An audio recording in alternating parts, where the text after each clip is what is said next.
Welcome back to the Stick 'em Up podcast. Burnzie, for the first time in, I believe, 14 seasons, the Buffalo Sabres have clinched a playoff spot. The last time this happened, I want to say, well, I guess it was 2012. And I'm sure you probably know this stat. It's been going around. There's been a lot of Buffalo stats going around. Can you name the one player on that team that is still playing in the NHL? There's only one. On that team that is still playing. I'm just confirming. 2011 was the last time they were in the playoffs. So 15 years, 14 seasons.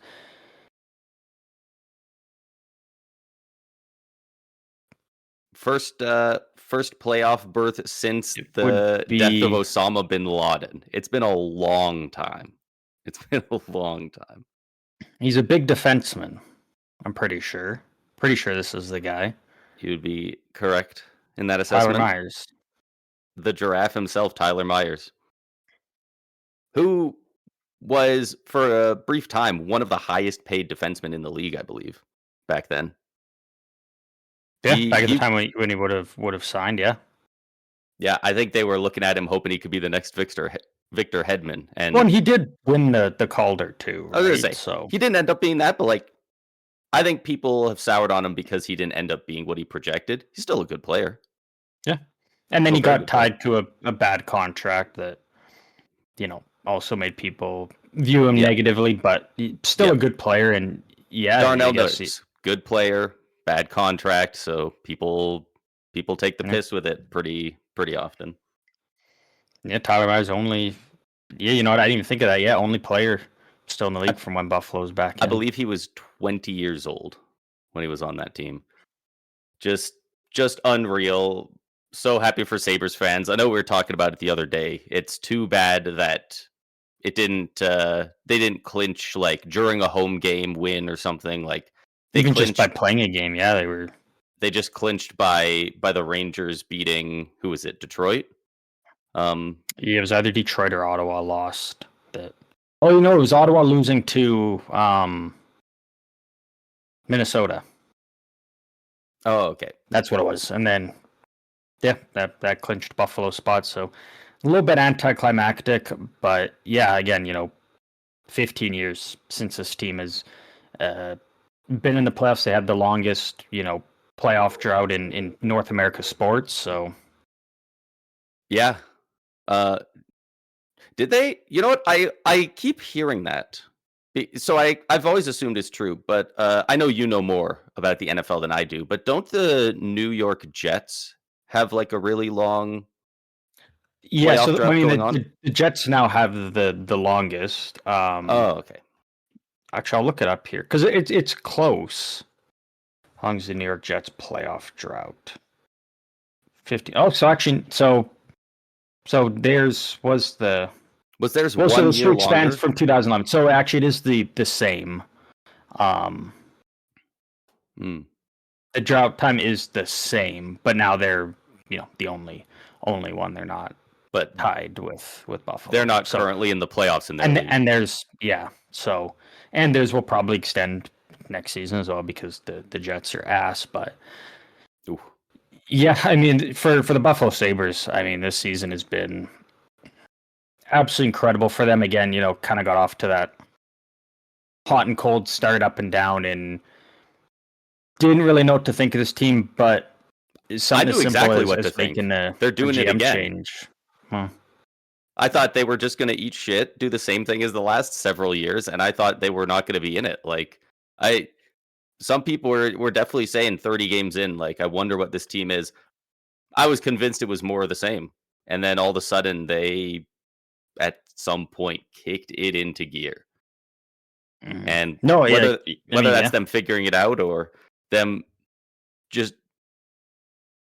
Was Kevin Adams that much of a dick that this team is just had a 40-game stretch of being incredible just because a guy not even part of the coaching staff got fired? I know a lot of people are pointing to that because that's around the time when it happened, but there's no way Jarmo Kekalainen has some voodoo that made this team this great.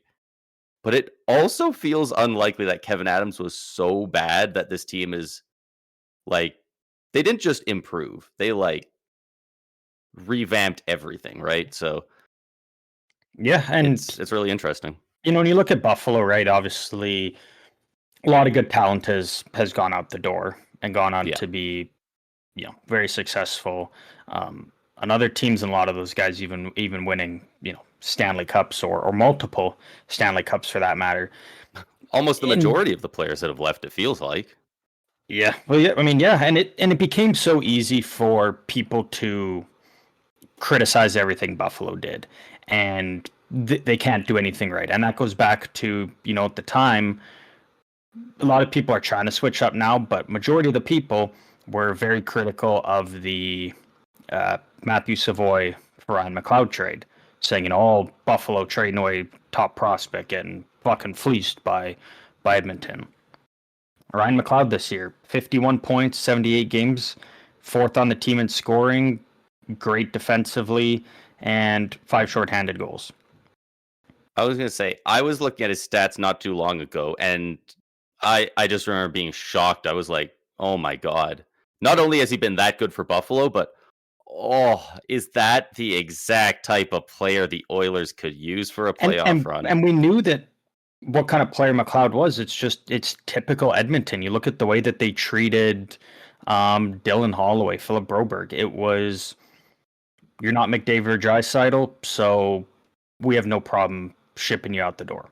And McLeod as a center wasn't going to get that opportunity to play with either one of them, so it became easy to move on from him.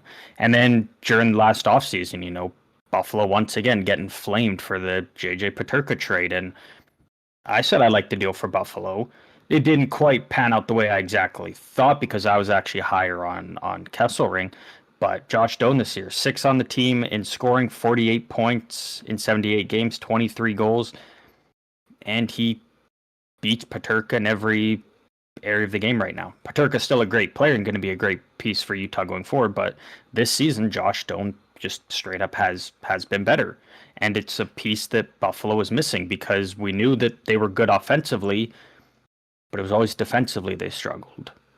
Yeah, and Josh Doan definitely helps a lot with that as being one of the better defensive forwards in the league this season. I do think people look at that in a little bit of a warped way, just because that is the common sentiment. 90% of people you talk to, they're going to say, okay, well, who had a better season, Josh Doan or Peterka? And Josh Doan has. But I think for Buffalo never got what Peterka's doing this season, They got what Peterka did last season. I think it's more apt to compare Peterka's last season with the Sabres and see, okay, what did you turn that into, I would still take Josh Doan, though. Oh, 100%. I'm just saying I think that should be the comparison, which makes it closer. I'm not saying it's necessarily a good trade. Right now, it looks really rough for Utah, frankly, even though I loved that they went for it at the time. But I just think in not even just this trade, in these scenarios, I think it's more appropriate to compare it to, compare Jake Gensel's first season with the Lightning to Stamkos's last season with the Lightning, not Stamkos's first season with the Predators. You know what I'm saying? I do, but again, I think it's irrelevant in context to this argument, though. Like, I do totally understand what you're saying, and in most cases, yeah. I don't think it changes who wins. You slice it, yeah, it doesn't matter. Stamkos's final year with Tampa versus Gensel, that's close, I think. It was pretty close. Both were like 40 goals. Josh Doan, whether you're comparing him to Peterka this year on Utah or Peterka last year on Buffalo, it's not even close. Josh Doan just clears on both sides. And again, so like these are the things that Buffalo was getting flamed for. 68 points in 77 games last year for Peterka. He was no slouch. Mm-hmm. But Josh Doan, I'm still taking Josh. Like Josh Doan literally does it all. He really does. Does he play? Does he play on their penalty kill? Yep. Like last I checked, he did. And then Samuelsson, 41 points in 75 games, 13 goals, 147 blocks, and he is a plus 36. That is the best on the team. He was labeled as the odd man out on this blue line, the albatross contract, the player that they needed to move out because you've got too many good defensemen and you don't need Samuelsson clogging things up with his bad contract and shit. And now he's probably he is the second most valuable defenseman to this team. And that's saying something when you have Owen Power, former first overall pick, and Bowen Byram. Well, I mean, Darlene clears Samuelsson like that. That's not even a debate, but obviously Samuelsson over guys like Byram, Power, even Kesselring, who I was pretty high on, but he had some injuries, so I'll give him a little bit of a break here. But you don't have to convince me how good he was. I had him in fantasy for a couple of months, and I ended up trading him and Sean Walker for Sergachev in what I thought would be an upgrade. I think that's probably my worst fantasy trade all season this year. Yeah, because even if it was Sergachev for Samuelsson 1-for-1, I think Samuelsson ended up getting more fantasy value. So, also obviously a trade with Utah team. Mm-hmm. So like Buffalo's just been getting good production throughout their entire lineup, and not a lot of passengers. That's exactly what they needed. You know, they do have, like, obviously they have top end talent in Tage Thompson, Darlene, and that's it. Yeah, I can't say Alex Tuch is a top end talent. I know I'll glaze McLeod and Dome, but again, they're not top end talent. Like, this is a team that has a lot of good players, but needed to be done by committee. I agree with you on most of those players. I think Alex Tuch he's an elite player. I don't know if he's quite a superstar in the league, but I think at this point I would say he's elite. He plays power play, penalty kill. He's not a superstar. No, he's not your Jack Eichel replacement. He's not your Tage Thompson, but he's not a player you can throw on your first line and 75 plus points. But can you? He's only done it once. I mean, what's his second year with Buffalo, 79. 2 seasons ago, 59 points. Last year, 67. This year, 62. Okay, so he's not quite reaching that 79 points in 74 games as consistently as I thought, but still, 2 seasons with 36 goals, 30 goals. Like, I think he's an underrated player, but he's not a, he's not a guy that you can put on the first line and he carries the play, he drives the play, and is the kind of the guy. He is one of the best complementary pieces in the league, and I don't think that's saying anything negative about him. It's just strictly, I would agree with that. He's only had one season where he's been over a point per game. Hasn't really sniffed that before. Like, this is probably his best chance to be the closest, and still it's probably not even cracking 70 points in 82 games. Again, still, like, very good player, but they're just getting it throughout their entire lineup, whether it's first line, second, third, fourth, any of their defensemen. They're getting solid goaltending. Like, you said it perfectly. There's no passengers on this team. Yeah, it's insane how much of a leap a team can take as soon as they all buy into that. Like, I know we've already brought it up before on the podcast fairly recently, but that time a year ago where Tage Thompson got taken out at center ice, somebody sucker punched him, or it was a high hit or something. I think it was a knee on knee, maybe. Or maybe it was an elbow. I want to say it was an elbow. I think it was an elbow, but I'm not totally sure. But I remember him, like, being on the ground and then kind of slowly getting up and looking around, and, like, everyone's just, like, looking like, like as if he got hurt on a shot block. Like, he's like, fuck's sake, I get I'm the big guy, but somebody push somebody. Somebody do something. Yeah. Somebody do something. And that was one of those moments where we were like, oh, okay, you can have all the talent in the world. If you're not, it's very similar to the Toronto Maple Leafs. If you're not willing to get in there, get to the dirty areas and, push back, You're not going to have success. Teams are going to run over you, especially in the Atlantic. And at some point in the early third of this season, this Sabres team just decided, yeah, we're just going to stop taking everyone's shit. We're Yeah. just all going to buy in at the same time, and they never looked back. Yeah. Lindyruff has done an incredible job with this team, and Tampa's top of the division at 102. Buffalo is tied with them. 102. Montreal right behind them there at 100. That's going to be the top three of the division. Don't know how they're going to necessarily line up here, but Buffalo's going to be in the playoffs. Just excited to just see that atmosphere again that we haven't seen in so long, and couldn't be happier for Buffalo fans for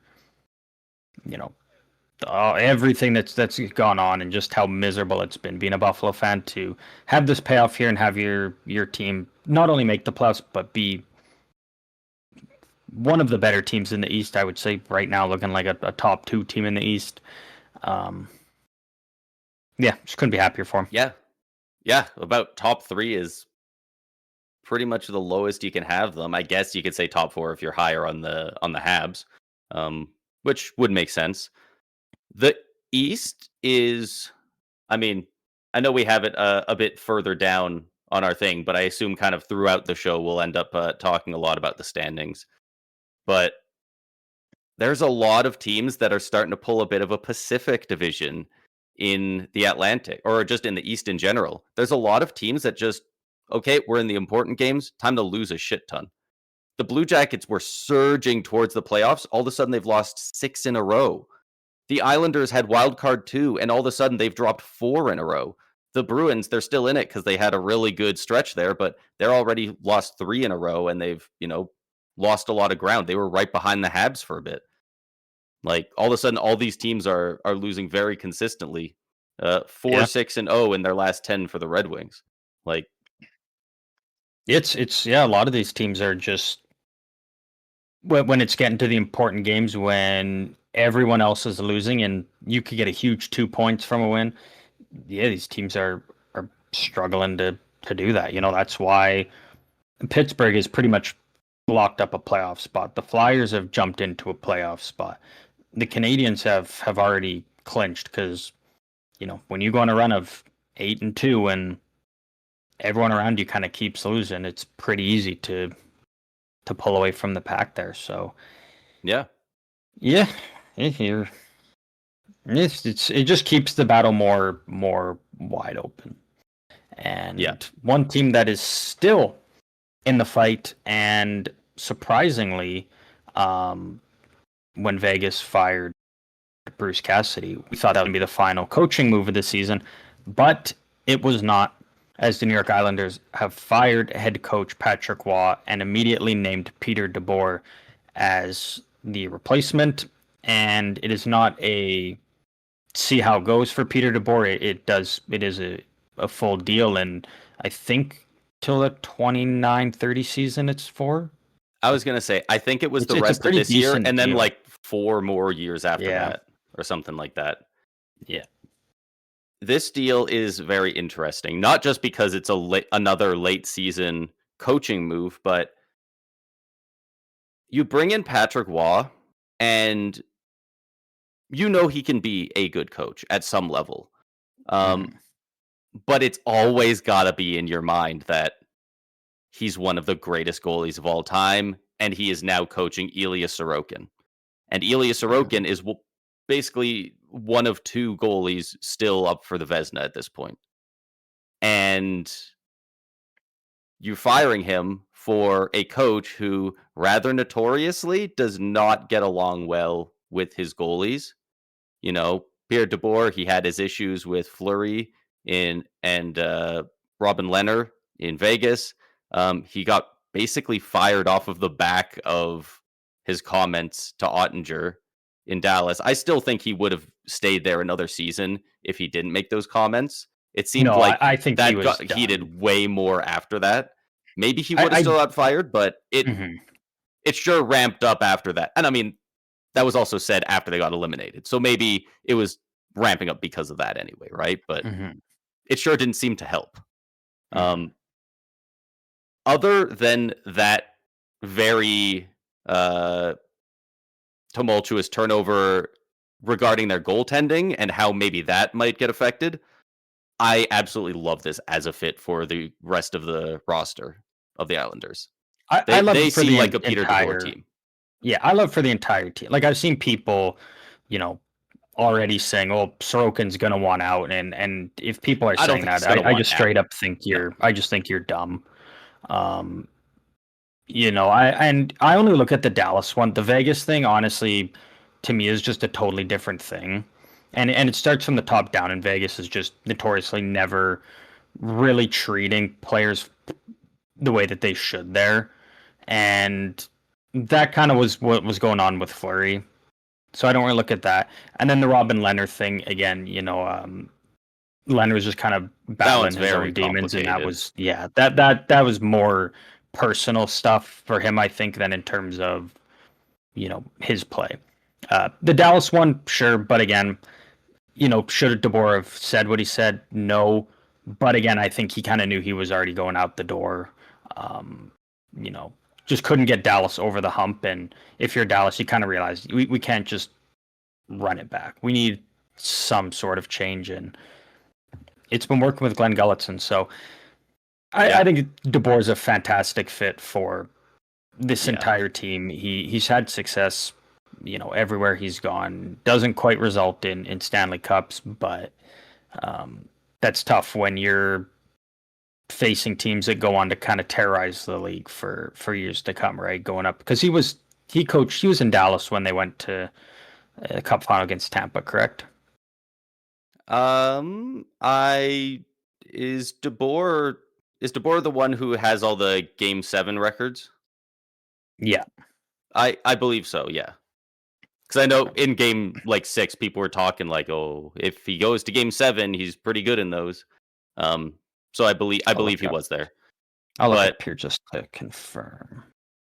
But I'm pretty sure he was, right? or Oh was no, it he wasn't. bonus? No. Yeah, he was still in Vegas. Was it Um, bonus? Either way. yes. But even took the Devils to the Cup final in his first year.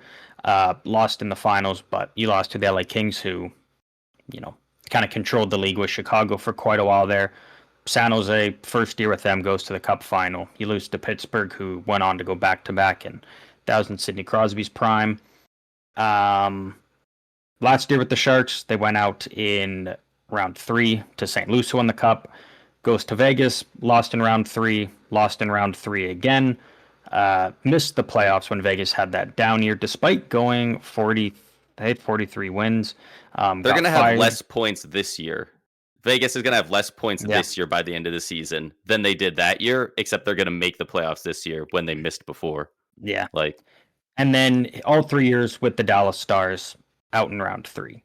So you look at that's the a years lot of deep runs where Peter DeBoer actually made the playoffs. He only lost in round 1 once. Only lost in round 2 once. Lost in round 3, 1, 2, 3, 4, 6 times, and lost in the Stanley Cup Finals twice.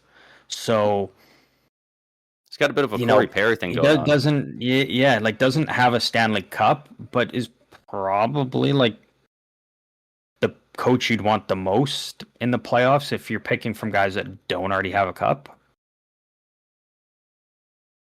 Yeah, I mean, I'm not sure there's a coach I would take over DeBoer. That does Jim Montgomery have a cup? No, he might be up there. DeBoer's got to be. He's top up there, five but I sure, still wouldn't. Top I would still take DeBoer because, doesn't get a cup, but gets pretty good results from his team. And this Islanders team, like you mentioned, 4 losses in a row now. Or were they the 3? Oh, they 4 are 4 losses in a row, 3-7-0 in their last 10. So if you knew Patrick was not coming back, or you weren't bringing him back at least, yeah, might as well go down swinging. Have they played a game since this change happened? No, And I still don't even think they played tonight because we're actually recording this on the Tuesday because I had a little bit of a blizzard here. Oh, so they don't play till Thursday. So he gets a nice Monday, Tuesday, Wednesday, 3 days to work with the that's team. A very well timed hiring. I wonder if that's on purpose. Or obviously it's on purpose. I wonder if they've known for a little bit that maybe this stretch of time would be kind of a checkpoint for, all right, how's it going? Are we, if they won their last 9 games or something, maybe they don't fire Waugh, but it was up and down, and then, well, let's try DeBoer. So, yeah, I think he's going to be a good fit. I think people are right to have questions about how he handles goaltending, but I think it's not something so bad that it's like Sorokin's screwed. Like, I think it's something to keep an eye on. We'll see. He's been a part of a lot of successful teams and really good defensive systems. I think Sorokin's going to thrive with it. To my knowledge, Sorokin's not exactly a big personality.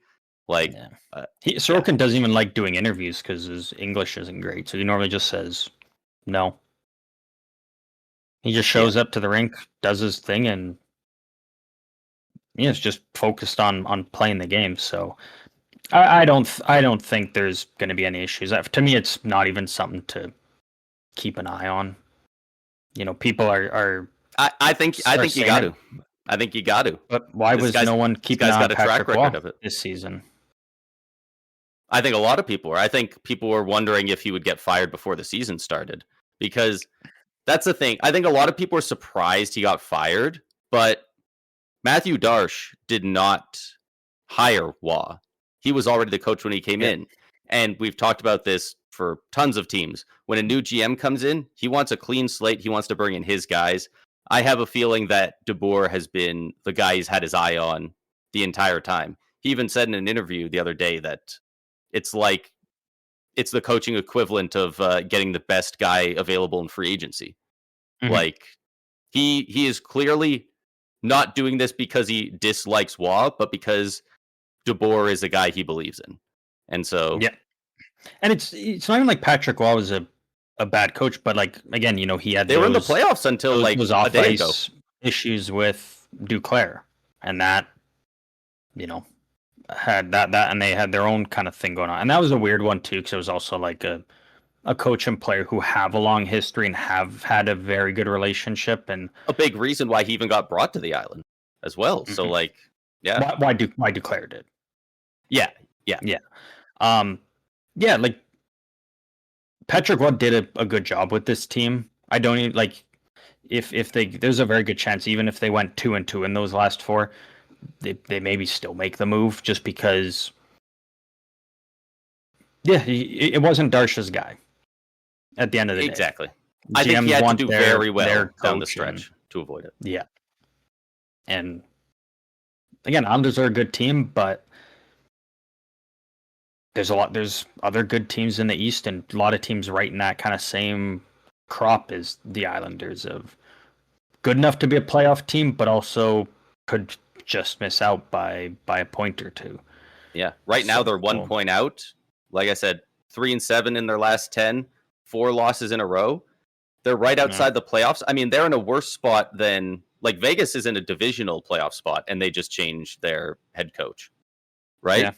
And they're a team that's won with that guy. So, like, I don't think this is as crazy as Vegas even changing their coach a week ago. Yeah, no, absolutely.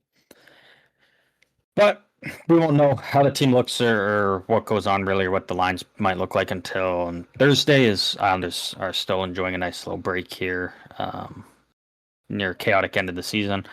Matthew Schaefer, though, we've talked about him lots this season, and, well, we're going to continue to because he just keeps setting records.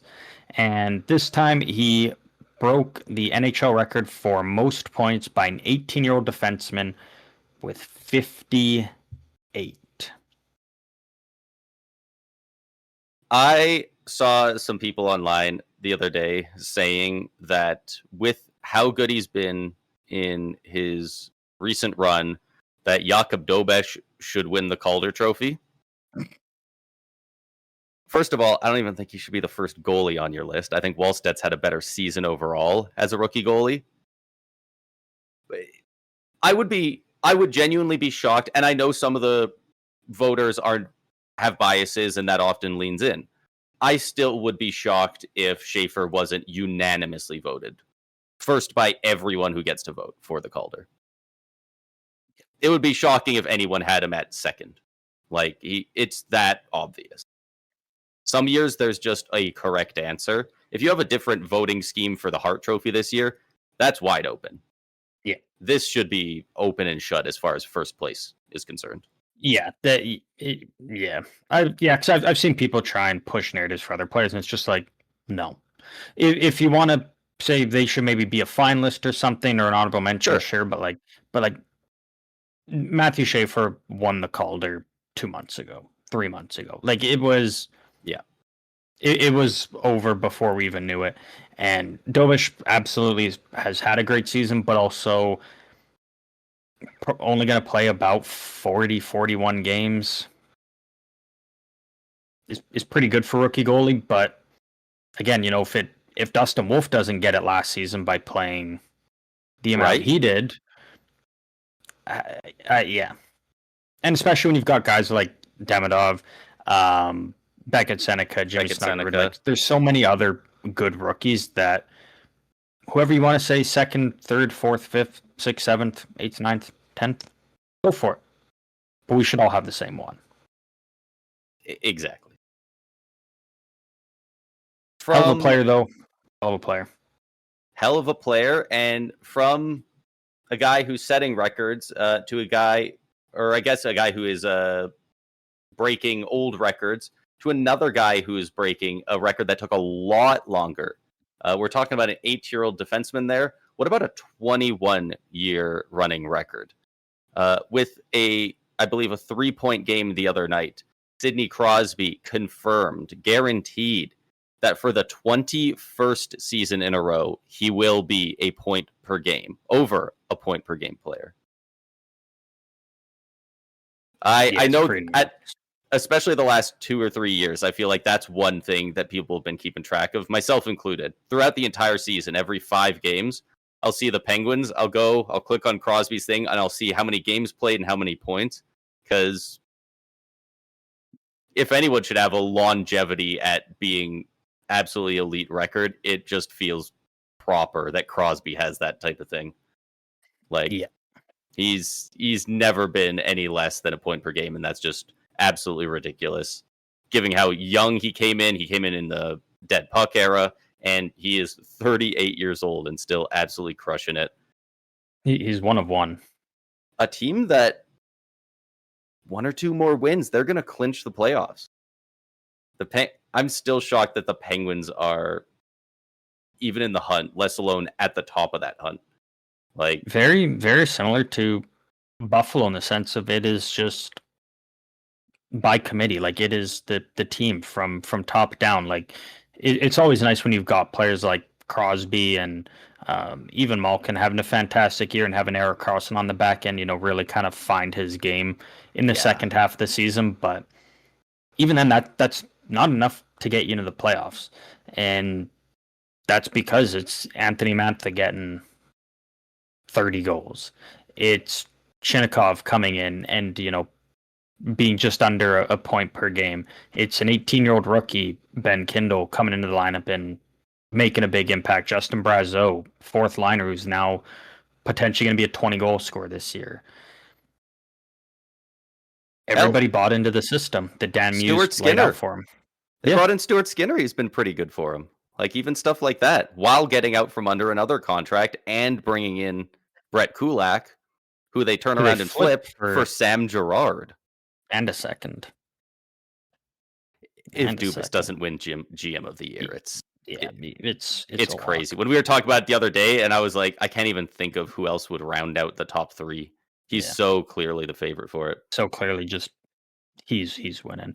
Congrats to Sidney Crosby. I mean, again, everything he continues to do is just simply incredible. Another player, another veteran in the league who sets something that not many are able to do. Brent Burns becoming only the second player in NHL history to play in 1,000 straight games. The only other player being Phil Kessel, and I think Burns is only now. He's not like if Burns plays next year and you know stays healthy, he'll pass Phil Kessel next season. Yeah, and it really comes down to, does he want to come back? Because it's not like he's going to have any trouble finding a job this offseason if he wants to. Like he's been very solid this season for the Colorado Avalanche. I'm just bringing up his stats here. Plus 31. I know he's on the Avs, but plus 31 at 41 years old is ridiculous. Uh, he's got 33 points, still 12 goals. He's still putting up double digit goals. He's got 33 points in 76 games. Like, man, he is, he's got 28 penalty minutes. That's still relatively low, especially for a defenseman.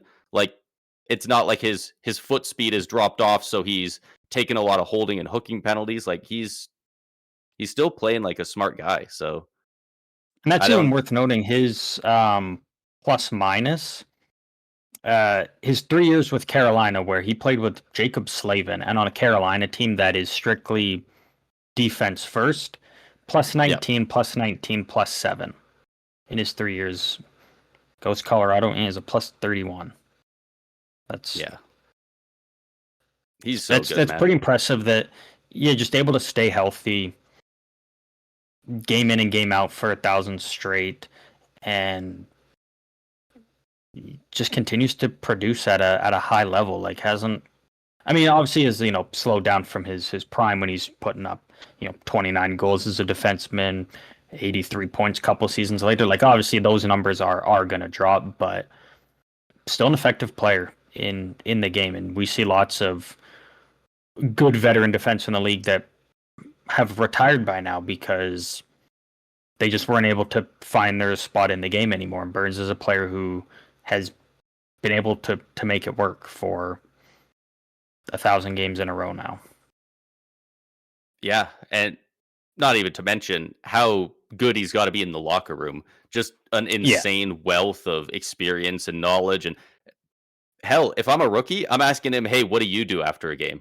Like, I'll how do tell you you make what it he so a does. thousand games and you haven't missed one? Like, how do you not get sick? How do you not get injured? How do you not have muscle cramp? Like, I'd be all over that I because mean, and you mentioned it. who knows better?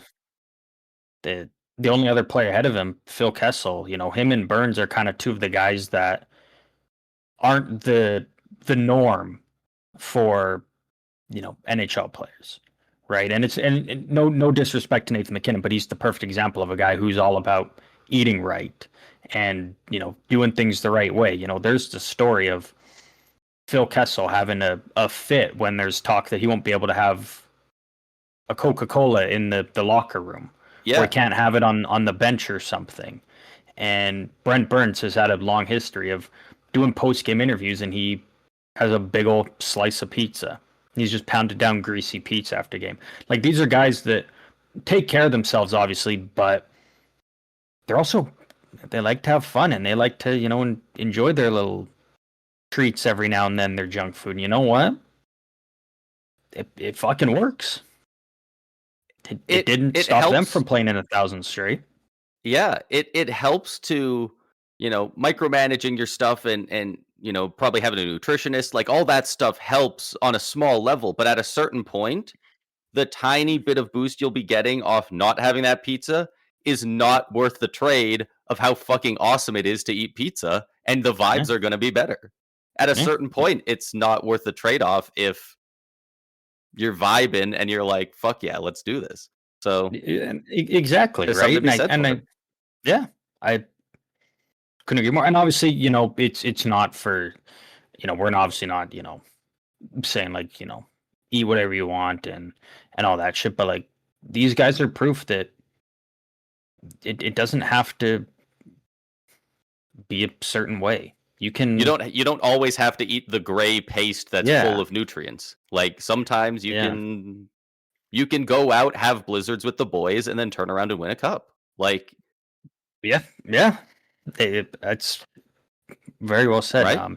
Obviously, Brent Burns is one of my all-time favorite players, and definitely going to be rooting for the Avs in the playoffs just because he's one of those guys that I think has he should get a cup, and it would be very cathartic cathartic to see him win a cup. Oh, it would be, yeah. I'd become the most insufferable person on this podcast if Brent Burns wins a cup. What do you mean He's become? 40. Shut up. 41 years old, not probably, will be 42 in March of next year. There's a very good chance he's still playing. I think he's in that tier of and again, maybe not skill level, but like a Sidney Crosby, Brad Marchand, kind of one of those guys that it's like, until I physically can't, Corey Perry, until I physically can't play, I'm just going to keep doing it. And if you're able to be 41 years old now and hitting that mark of 1,000 games, like, you're telling me once in his entire 30s, there wasn't an injury that kept him out of the lineup. There wasn't a flu that kept him out of the lineup. I think I saw somewhere that the last time he missed a game, which I believe was the 2012-13 season, maybe the 13-14, it was because he was sick, not because he was injured. So, like, I just had some expired pizza or something. Him, Joe Thornton, Patrick Marleau all had insane longevity. I'd love to know who the conditioning coach was for San Jose during that time, and if he's still doing his thing. Hidden. That's San Jose's hidden gem there. One more thing on Brent Burns. Yeah. I'm not going to ask if you think he's a Hall of Famer because I gotta imagine I know the answer. He absolutely is. Yeah. But assuming he sticks around next season, and who knows what happens beyond that, do you think he hits 1,000 points as a defenseman? Obviously, not the entire time as a defenseman. There was a couple of years before. So that makes it tough. What's he at right now? 943 points.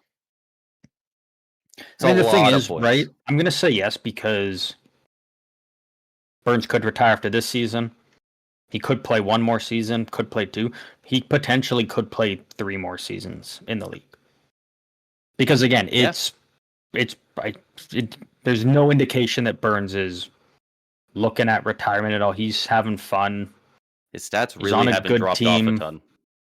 Exactly, right? So, it's not one of those ones where the league is going to kind of decide, like, you're done. It's going to be when he is in. Nothing shows right now that he's looking at retirement at all. So, yeah, I'll say he fair enough. hits 1,000. Yeah. It almost feels more likely that he retires winning a Stanley Cup with Colorado and calling it quits than he does in the next year or two because he's aged out. Like, it seems more likely that he's like, all right, I won the big one. Let's call it. Yeah. So but on the flip side, could also see wins a cup with the Avs and says, man, this is fun. This is sick. I'll come back on another 1-year deal and let's run it back. Yeah, like, I know a lot of people love that bookend that, all right, he won the big one. And now he can ride off into the sunset. But there's got to be some of those guys who are like, I want to play a year where I get to say I'm a fucking champion. Like, yeah, you'll always get to say it regardless of what you do after you win it for the rest of your life. But I got to imagine for some of these guys, they're like, I want to play as a winner. Like, you want to be out there on the ice, victory lap, suited up in the gear with the boys watching the banner go up a thing, right? You don't want to be exactly. I mean, maybe still out there, but like wearing a suit. Like, you want to be out there, playing with the boys and trying to run it back and defend your title. Absolutely, I think you're totally right on that. We just went through a couple records that have been broken. Why not? Let's just keep running with that. The LA Kings have broken 2 records now for the past week. They broke the NHL record for most games to go to overtime in a single season with 31. And the next game, they break that record that they just set, now holding the record for most games to go to overtime in a single season at 30 2. So, Bray, I'm going to ask you this. Are the LA Kings bad, or are they just smart at this point? I think they have to be bad. A smart team would win hockey games because that gets you more points. Like, I early on in the season, I was really rooting for the Kings to make the playoffs just because Kopitar's last go, get them back into the Last playoffs, season, try and yeah. make a run of it one last time. But now I'm at the point where I'm like, I just want to see this team miss the playoffs. That is way too many points in overtime, and the amount of overtime lost points is just ridiculous. Like, Yeah. it's to be getting 19 points from games you lost is just And they've is only just won so 19 goofy. in regulation this season. They might So end for this season every with more OTLs than regulation wins. It's a 50-50 right now. and make the playoffs. And the unfortunate thing is, I think the LA Kings are going to make the playoffs. They are currently tied with Nashville, 2 points up on San Jose, 3 points up on Winnipeg. For the sake of this argument, I'm going to assume St. Louis is out of it, and they've now got an 8-point lead on Seattle. Remember when Seattle was buying and holding on to all their pending UFAs at the deadline because, we were in the playoffs by 1 point. Congrats, you played yourself. They have been rough since the trade deadline. Want to know the LA Kings final? Bobby McMahon came in and has been ridiculous for them, and they just refuse to win games while he's going nuclear. Like, the best player in franchise history shows up, and they're like, we can't win now. Actually. Make that make sense. Do you want to know what the LA Kings' final 5 games are? Sure, let's hear it. Their next game, at home versus the Vancouver Canucks. Their next game, at home versus the Edmonton Oilers. A little bit scary, but there's also no Draisaitl. Their third last game of the season, they are in Seattle. They're ending the season on a nice little road trip. The following game, they are at Vancouver, and then they finish the season off in Calgary. So you have 2 games against Vancouver, 1 against Calgary, 1 against Seattle, 1 against Edmonton to wrap up the season. 3 of those games probably go to overtime, at least 2. Very good chance you beat Vancouver both nights. Probably win at least one between Calgary and Seattle. I think the LA Kings are going to finish in that wildcard 2 spot, and that's going to suck. Not because I hate the Kings or anything, but I just straight up, I don't, and I'm fine, I'm happy for Kopitar and everything, but I don't think they deserve to be. It just doesn't feel like they deserve it. Like, not even close. Yeah, and not only that, but I'd like to see the Preds get in there. They've pulled it back. They've been good down the stretch, and I think they would be a fun team to sneak in there. No. It's either San Jose or Winnipeg or IRI. But the thing is, right, we're also debating on who gets embarrassed by Colorado in 4. We're like, I want this team to make it so bad just so we can watch them get swept. Most likely. Most likely. Except Winnipeg. Maybe Winnipeg forces a game 5. It feels like a bit of an interesting situation coming up. How many times have we seen the 62-win Lightning? They get swept by Columbus. This is a different Avs team, the 65-win Bruins team gets beaten 7. Like, this is a different Avs team, though, right? Because they're not this. They're not this juggernaut anymore. Because when they started the season, first 40 games they went 31-2-7. Since then, 19-14-3. So they're still a good team, but they have come back down to earth a bit more, and I think that's due to just fatigue on a lot of guys. So would that be used as an argument for them getting upset in round 1? Yeah, absolutely. But it's also my argument for why I'm not including them in that, Florida Panthers when they won the President's Trophy, the Bruins, the Lightning, those Atlantic teams, just because the Avs really haven't been that dominant down the stretch. They're just maintaining first place because they got beat up on by the Canucks at home. They went fucking nuclear to start the season. Yeah. True, but also most people are looking at it like who gets to be swept, or if you're lucky, push it to 5 games. I don't know. I think when you get to that area of like when you're far beyond, oh, I think this team has the edge, this team probably wins. When it's like 95+% of people are like, this team is wiping the floor with this one. You get into that zone of, okay, maybe we're going to see that magic upset. Like we've seen it happen. It depends who it's against. Like don't get me wrong. As a massive Sharks fan, money down, there is it's on the zero. There is a 0% chance that the San Jose Sharks beat the Colorado Avalanche in a 7-game series. And this is coming from a Sharks fan. There's a much better chance. Winnipeg could, Nashville could. Maybe LA gets to 5 games. There is no way the Sharks win that series. I think the Sharks have the hardest time, mainly because of goaltending. And they're a one-man team. Actually, I'm going to say 2 because Wenberg is just kind of looking like prime Sidney Crosby out there. This is Colin Graf erasure, but okay. Yeah. But the Sharks aren't beating the Avs in a 7-game series. They would definitely be the most difficult because of the goaltending and the depleted blue line for sure. But if any of those other 3 teams get in there, and obviously it takes a little bit of Nathan McKinnon going cold. Maybe Blackwood and Wedgwood don't look like the same guys in the playoffs all of a sudden. Yep, but we've seen that from incredible teams in the past, President Trophy winning teams, which it looks like the Avs are probably going to be. So don't get me wrong, I'm still predicting they will pass at least round 1, if not a bunch of rounds. But it sounds like you're saying they're getting upset round 1. That's what I'm hearing from you.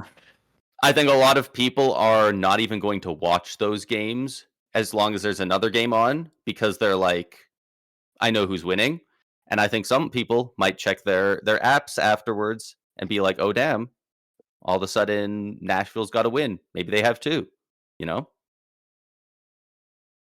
of a sudden it's a series. No. Maybe Winnipeg. But again, it's looking it's looking harder and harder for Winnipeg, given that they don't have any games in hand. They are 3 points back, and the LA Kings just got a muffin of a schedule coming up. So the LA Kings are in complete control now from this point on of their playoff spot, because they've got those easy matchups that should be wins. But for this Kings team, who knows? But you're going that the LA Kings are bad. I'm going that the LA Kings are bad. What games do the Predators have left? They play Anaheim, top of their division, but not a super good team still. Utah, that'll probably be a pretty good game. Battle. That'll be a good battle. Minnesota, who has been on a bit of a skid lately, but we all know is a good team. They've already clinched. And they're only 2 points back of Dallas. Like, Minnesota could steal home ice advantage in the first round, which would be huge. They just might. And then the final 2 games are San Jose and Anaheim again. They got the shirts again. Yeah. So not an insanely difficult run there for the Preds to end it either. It's not as easy as 2 Vancouver and 1 Calgary, right? But and Seattle. Yeah, that's true. They've not been good as of late to fall. But it could be interesting. I think the Preds could maybe make a bit of a thing out of this all the way down to game 81, 82. They just I just don't want to see this team, this LA Kings team get in there. Like it just everything looking at their stats, it's like it's just oh, why are they in there? 19 regulation wins, man. And I know people will say less than the Flames. Yeah. And I know people will say like, oh, well, The Golden Knights have 16 overtime losses. Yeah, but Vegas also has 8 more regulation wins than LA. Yeah. Like, and we're also not talking super highly about Vegas right now either. yeah. This is No, like the actually, lowest everything they've looked in like about them franchise is history. it's pretty negative. So, yeah. I'm not a Pacific Division believer. I can't There's find not a any of lot these left. teams to believe in at this point. So, you know what team didn't believe in their GM and fired him? The New Jersey Devils. I feel like let's just be pretty blunt and just get You're right. transition in there. And I think Tom they were right Fitzgerald. to do it. Tom Booted. Fitzgerald is out on his ass, and if anything, I think they took a little too long to do it. Like, yeah. Who knows? If they moved him in the offseason last year, maybe they end up with Quinn Hughes. Maybe they're top of their division right now. Like, the whole thing with Simone Nemec is just insane. The way they've planted their flag, their guy is Luke Hughes going forward.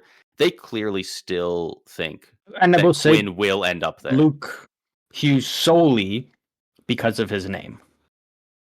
Yeah, because Simone Nemec has been a better player up until now, and he's got the higher draft pedigree. He looks better at both ends of the ice. Like, that's a guy you build a team around. Luke Hughes, maybe, but you're really putting a lot of stake into he's brother of your best center. And yeah, if you're going that route, it's clearly because you at least want all three Hughes brothers. So why didn't they just make a trade for Quinn Hughes? They had the assets. They have these good young players that the Canucks want. They have Simone Nemec, who, because of Luke Hughes, and especially if Quinn Hughes comes in, there's no room for him anyway. It already looks without Quinn like there's not the room for him. So why not capitalize on that insane value? Because I think there needed to be more in a part of that trade, and I think that's 100%. where. But I think he has more value than Zeev Bium. I think Simone Nemec did. Not a ton more. Like, it's not 1-for-1. It's not even Nemec and a first for Hughes. It's more. But I'm high on both defensemen, so I don't know. Nemec, a first, I don't know, Dawson Mercer or something like that. Hell, maybe an Anton Salayev. You already got a huge logjam on defense. But New Jersey did need to make the cap work. And that's the problem where this team went downhill for Tom Fitzgerald. And where, we talk about coaches lose the locker room. This is a GM who lost the locker room. Spending the past, because he was brought in 2020 or near the end of the 2020 season, I believe. So he's been there for a while. He's kind of been the guy to build up most of this team. And you bring in all these players, they get secure, and immediately going around asking players who's willing to waive to go to Vancouver so the Hughes brothers can be together. He made his commitment that Jack Hughes and Luke Hughes were his priority, and Quinn Hughes, who wasn't even on the team, was more of a priority than anyone else in that organization. And that is not a recipe for success. That is when players, you run the risk of players not wanting to be there. And the treatment of Dougie Hamilton before injuries happened and he got back into the lineup was pretty poor, kind of forcing a player of, from him. We're not going to play you unless you agree to go to a shitty team so we can go be successful without you, even though you're better than Luke Hughes, but we're going to force Luke Hughes as the guy. There was just too many decisions that didn't make sense and things that got out that maybe shouldn't have, that I think really damaged that locker room. And again, in the end, you didn't even get Quinn Hughes. And in my opinion, if you're Quinn Hughes, what's the upside of going to New Jersey? Why would he? You've got a way better chance of winning a cup in Minnesota. You're playing with a bunch of guys who you just won a gold medal with. New Jersey hasn't had success in a while. And the entire success of that franchise hinges on if Jack Hughes can stay healthy. because he's been a Yeah. beast after the Olympics, but Jack Hughes is also a guy you can pencil in to be your best player, but only play 60 games. Yeah. And if he's And if not he getting plays those injured on 60, the is ice, he he'll get in injured for off the. the ice. Yeah. Like, They're just in such a tough spot, and this was a move that obviously needed to be made. But I think what has gone on this season, and because Quinn Hughes was available, I think really damaged that locker room, and that's going to be a yeah. tough job for the because whoever the next GM that comes in, it's immediately going to be, what's your plan to get Quinn Hughes next offseason? Are you going to try and get him in free agency? Are you going to trade for him? Like that? That's what all the talk is going to be. Yeah. Like, it's crazy how much they planned to have Quinn Hughes, and they didn't even try and trade for him. They were just like, we'll just wait 2.5 seasons until he's in free agency, and then surely we will be the ones to get him because why wouldn't we be?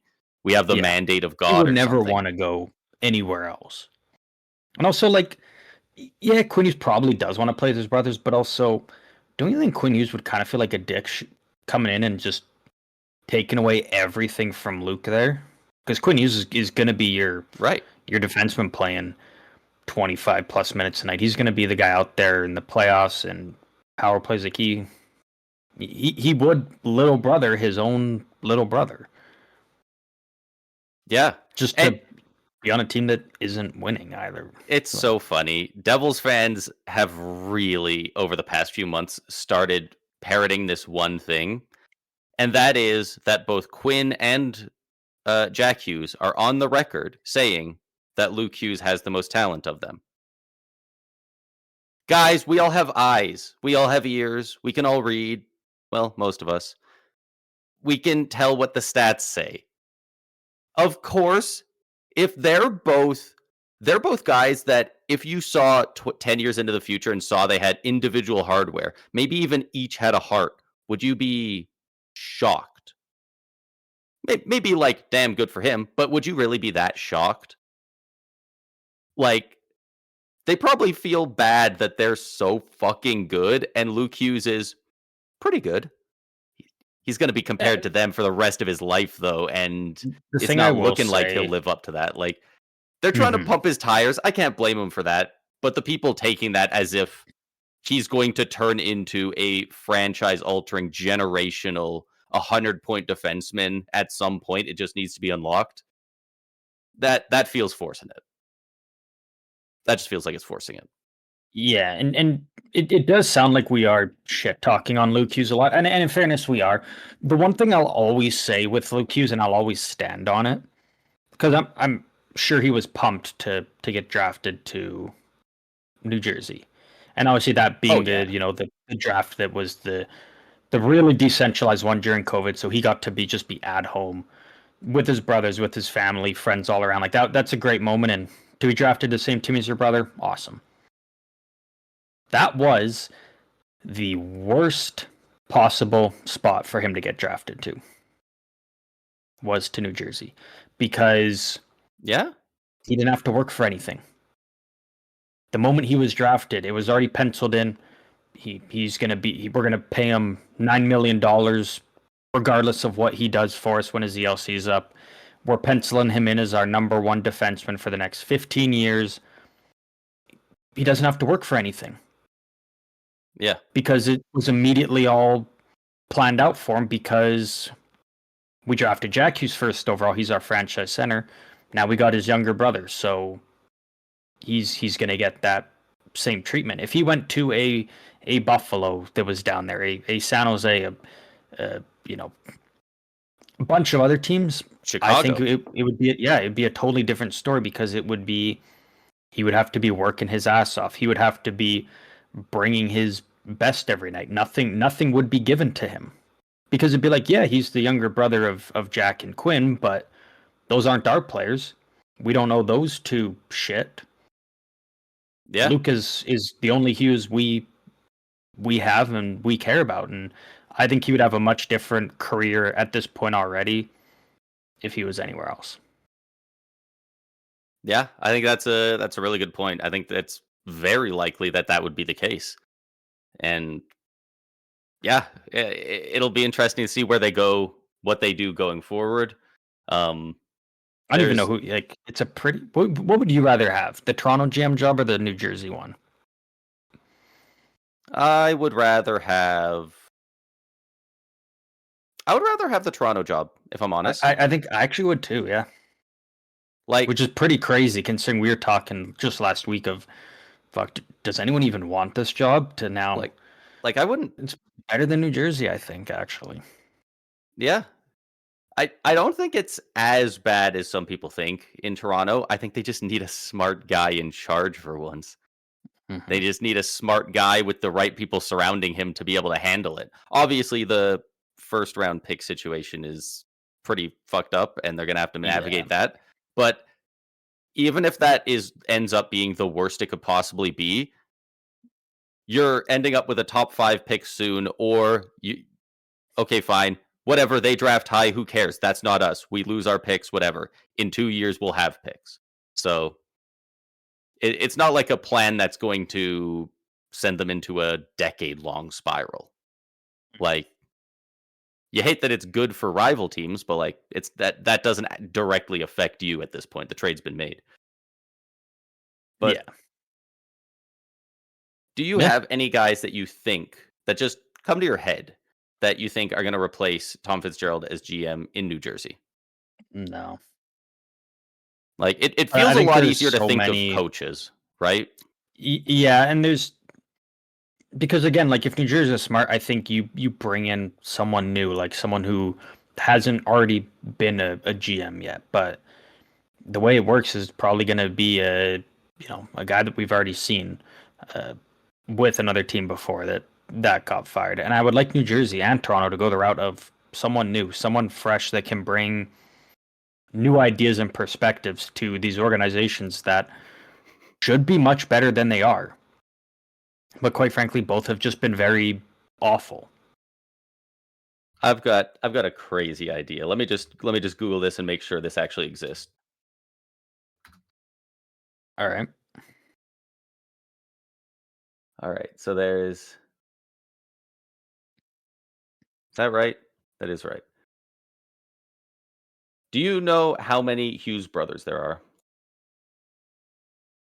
Is there a fourth one? I feel like there's a fourth one who doesn't play hockey.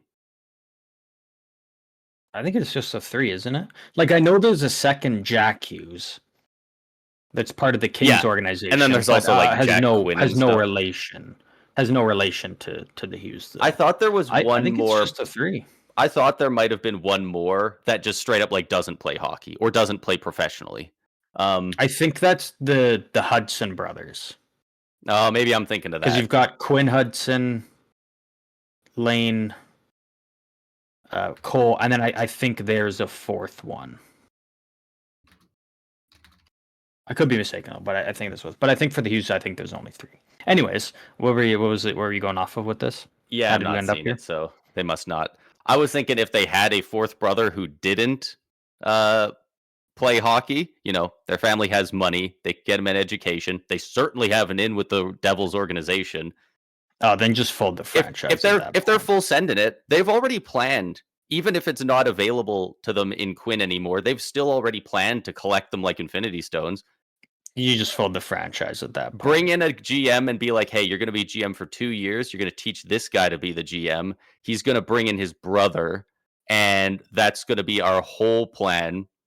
Like, it's not the best. Just for Quinn to resign in Minnesota.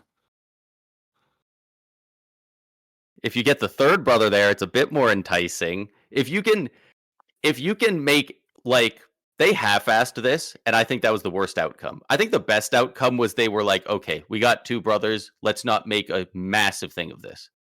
The second best option, I think, was full send. Even if you have to overpay, get Quinn Hughes and make sure you have all three. Even if it makes your team not as good in the meantime, it will improve the vibe. Like it's one of those cases where even if you're making a mistake, it's better to full on make the mistake than your mistake being I didn't know what to do, so I just froze and did nothing. Right? Yeah. A world where they just full send it and they're like, we have to get him and like uh Simone Nemec, Nico Hischier, and a first, and another good prospect. Like, if you're willing to put together a ridiculous package and get him from Minnesota, and now you've got another Hughes brother, maybe he starts being like, well, I'm not sure. Quinn's like, do I want to fully resign here? Like, now they clearly really want me. Because right now, why would he sign there? They haven't even made a trade offer. It hardly looks like they want him, other than it sounding like they do. But obviously, if this secret fourth brother doesn't exist, that can't happen. I mean, they could still bring Even if another he did, GM to full send it. I always love your long hypotheticals for a lot of things, and I gotta say, this is by far your fucking worst one ever. And I don't even think it's it's actually, it's not even close. It, like, you've had some bad ones that I've even been able to be like, you know, I can see it.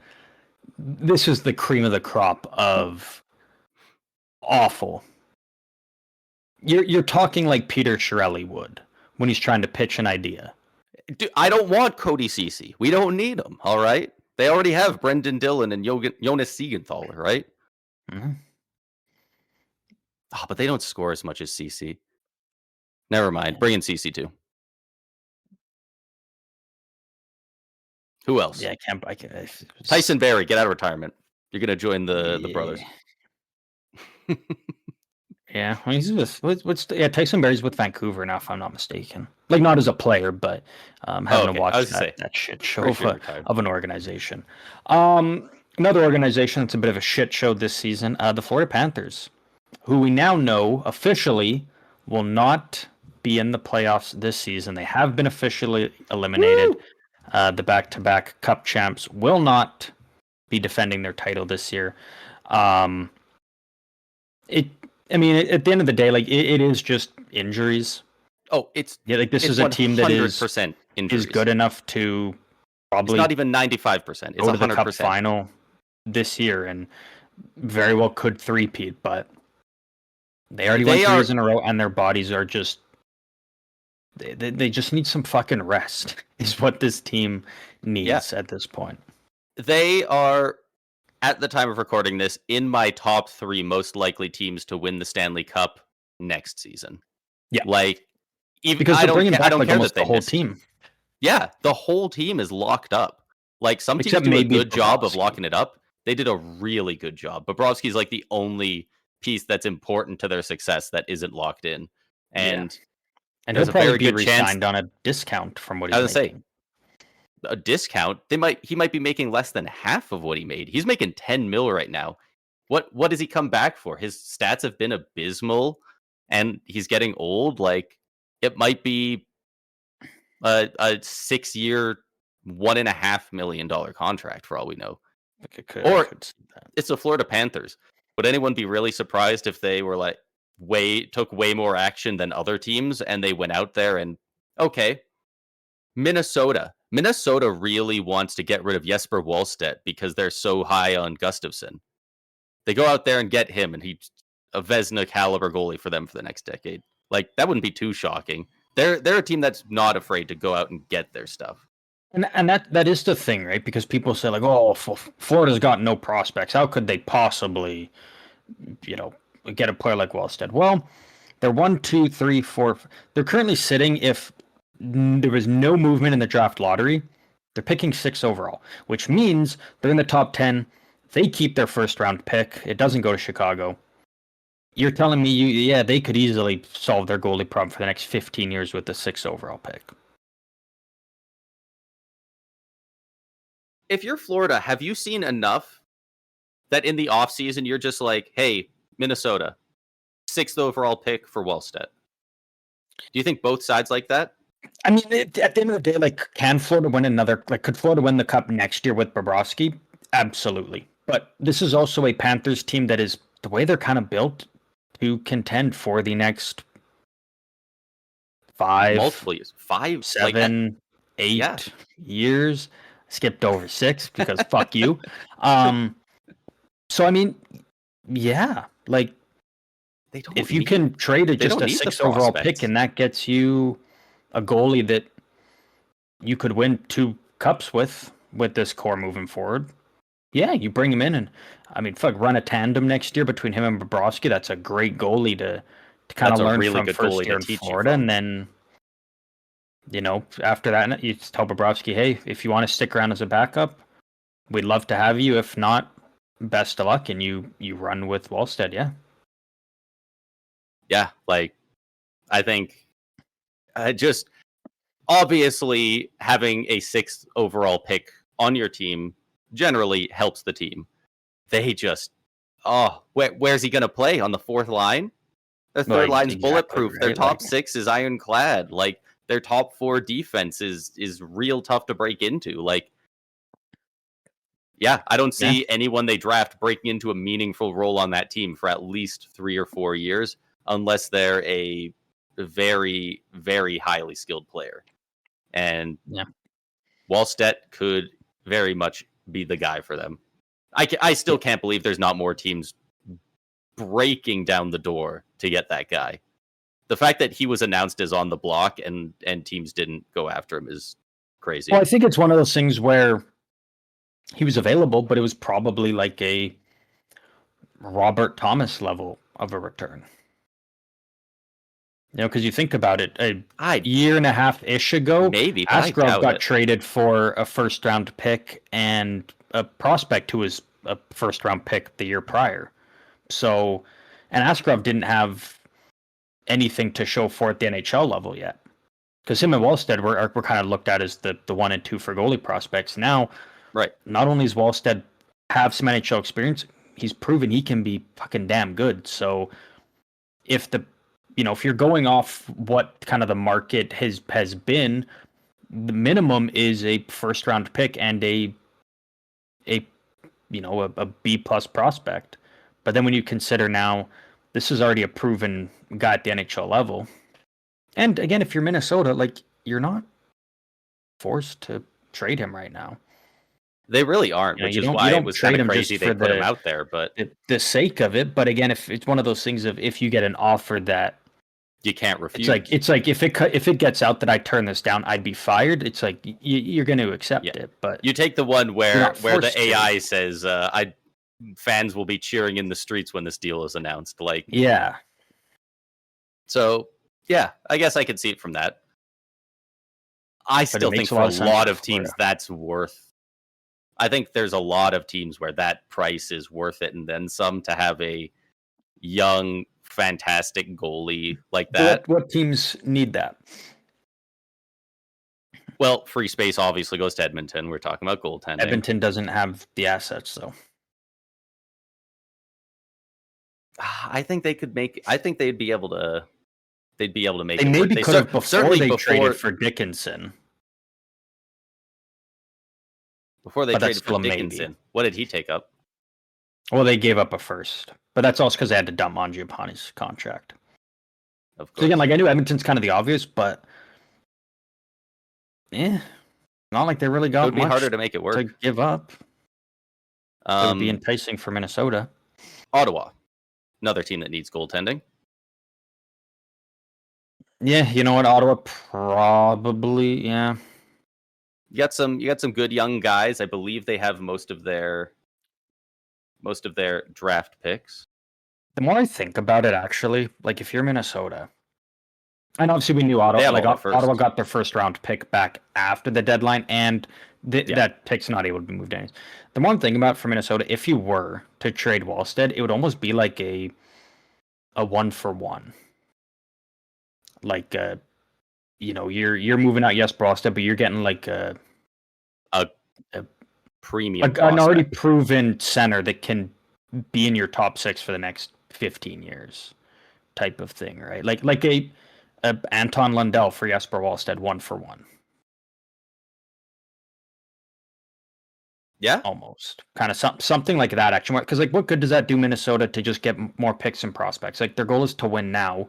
No, it would be that level of guys. Good players. It's like, like, you almost just do like a 1-for-1 and just get just a good player right now to help you win right now. The more I think about it. What about for Wallstedt? You get back maybe they have a first, maybe they don't in the next few years. It's just value. And on top of that, you also get Tomas Hertl.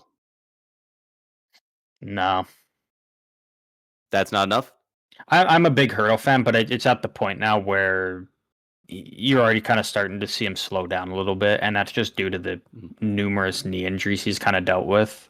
I wasn't sure if he just wasn't a total fit in Vegas because he hasn't been as good there as he was with the Sharks. Yeah, but no, like I'm talking like if you're trading Walsh, it's for like a young player like that's coming into their prime almost. Yeah. T.J. Ginla, he's a good young player. He's a bit younger than you're saying, obviously. Yeah, but that's a player who, like kind of something on that level instead of quantity, just level. Get quality. Yeah, because really they were never able to replace Marco Rossi, and obviously like.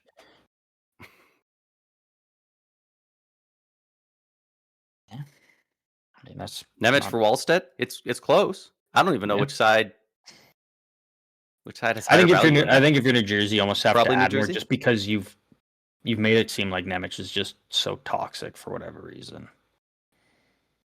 He's like, we can't play him. Like he's fucking. It's like why? He's a good player. They have such a logjam at defense that they're not getting Nemec as many minutes as he should, and on top of that, they still are clearly thinking about adding Quinn Hughes, and they have Anton Salayev, who's going to try and break through in the next year or two. Like, God, they have so many guys. They're going to have to move somebody out. Someone's going to have to go. At some they give out so many no trades and no movements. Like, yeah. But that all is part of us saying that, the Florida Panthers will not be in the playoffs this year. It is pretty surprising. We had them a lock to make it the start of the season, but that Barkov injury really kind of derailed them from the beginning. And that was just the first of the numerous injuries that were going to occur for this team. And again, you go to 3 straight cup finals and the off seasons aren't as long as they have been. Those games are obviously harder. It's playoff hockey, it's not all equal. Like, it catches up to you. Like we see this all the time with these teams that go on multiple long playoff runs. They have these injuries that show up. Like, hell, underratedly, I haven't really seen many people talk about it. Leon Draisaitl's injury wasn't a vicious hit. Wasn't even much of an awkward hit. It wasn't it? It was a regular hit. It was a regular ass hit. But he's done so much with his body over such a short time, and when you've done that, eventually you become more likely to get injured off of nothing. Barkov has been out the whole year on a non-contact practice injury. He was just turning. He didn't even fall awkwardly. He was skating and just his knee said, "I'm done. You pushed too far." Like, why is it Draisaitl's always kind of like the one player who, like, when it's the playoffs, it's like if a player's injured, the team does everything they can to like hide it and be like, "Oh, he's fine." But it always seems like with Draisaitl, it's like the entire world knows he's injured. Right? It's like it's always Draisaitl in the playoffs that's injured, and then afterwards you hear about all these other guys, and it's like it's just kind of weird that it's always seems to be Draisaitl the one that's publicly like he's injured. It's like, all right. That's all the news we got here, though. Felt like it would be very fitting to end on a loser Florida Panthers who will be missing the playoffs. So take that, bozos, eat that L. Fucking dead ass arena there for your first game since being eliminated. Fucking 2 fans there. Get them. Standings check before we move into our final segment and wrap things up with a game. Brain, where are we at here with the standings? Who is clinched and who is out? So far, in the entire league, we'll start with the East. The teams that have clinched, so they are guaranteed to be in the playoffs. The Tampa Bay Lightning, the Buffalo Sabres, the Montreal Canadiens, and the Carolina Hurricanes. Sticking in the East, the teams that have already been eliminated over there are the Toronto Maple Leafs, the Florida Panthers, and the New York Rangers. In the West, teams that have clinched are the Colorado Avalanche, the Dallas Stars, and the Minnesota Wild. No teams in the Pacific have clinched yet. And in the West, the two eliminated teams so far, the Chicago Blackhawks and the Vancouver Canucks. The Calgary Flames only have 2 points more than the Blackhawks, so I imagine they are pretty close to being mathematically eliminated. One more game, probably. Yeah, we're Yeah, I starting to think get one to more that point. loss. We're getting to that One more point. loss We've for the got Flames will 7 take them out. teams. We've got 7 teams confirmed in out of 16 teams that'll get in. We've already got 5 teams that are eliminated. And with each game passing, there's going to be more teams guaranteeing themselves and eliminating themselves from the playoffs. Yeah, and it's we already kind of talked about the Pacific. We know the top 3 Central locked in. Edmonton, Anaheim, Vegas. They're all going to make it. It's just a matter of, I think at this point, who finishes where. Utah, not as comfortably in that wild card one as they were before, but again, they do have a 4-point gap and a game in hand over teams like Nashville and LA. So I'm comfortable with them. It really kind of comes down to that wild card too, and it's still the same teams. It's LA, Nashville, San Jose, Winnipeg. St. Louis is in the mix there, but 5 points back with only 5 games left. I don't love that for them. Yeah, And Seattle, I mean, they're it. 8 points back now, so They're 3 points back of the Blues, man. They're 3 up on the Flames. That's ridiculous. For a second there at the deadline, I thought they were making the playoffs, and now they're 3 away from the Flames. I will say this: I do like Seattle, but I was never once a Seattle believer this season, and I think I made that. I didn't think they would do any damage in the playoffs. I never believed in them to make the playoffs. That's why I was so adamant of they're going to put themselves in this spot now where you're going to be stuck in the league because you could have held on to your draft picks. I mean, you traded for your franchise player in Bobby McMahon, but you could have moved Eberle. You could have moved Alexiak. You could have moved Schwartz. You could have gotten a haul for McCann. Like, I never understood why they believed that they were a playoff team when. I mean, they were in the playoffs. They were in a shit Pacific division, though. 100%. But they just wanted to make the playoffs. They were not thinking long term because anyone with a brain obviously thinking long term. We don't want to. We're in the playoff spot. We don't want to move our top scorer. Yeah, he's also 35. It doesn't do them any good to make the playoffs when exactly your core is aging out and some are going to walk to free agency. They really needed to blow it up, despite not by the standings looking like they needed to. Yeah. Once you take a look at their contract situation, it is very quickly like, okay, they need to pick a direction, and one direction is getting into the playoffs and losing and not being good next year. Like, that's not worth it. So yeah. they really should have built that's exactly it. Yeah, absolutely. Yeah, I think the Kings are taken in the West, which I don't love, but I mean, I guess it's Kopitar's last season, so it's something, I guess, but I still think they're going to have to win some games to the Kings. Yeah, they got fucking Vancouver twice, Seattle and Calgary once. Yeah, but now Vancouver is a team that's very interesting because they are eliminated. They know they can't make it. They're guaranteed a top 3 pick.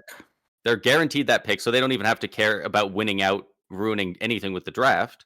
Mm-hmm. But also, the Kings are a rival team. Like, they can't be winners, but they can spoil it for the Kings, just like any other team. And I think those are often games where all of a sudden these low-down teams are like, maybe we'll show up for that one. Like, I'm not saying maybe we'll play that like it's our guaranteed playoffs. Win over Vancouver. But if the Kings lose those games, it's gonna be an overtime or a shootout probably.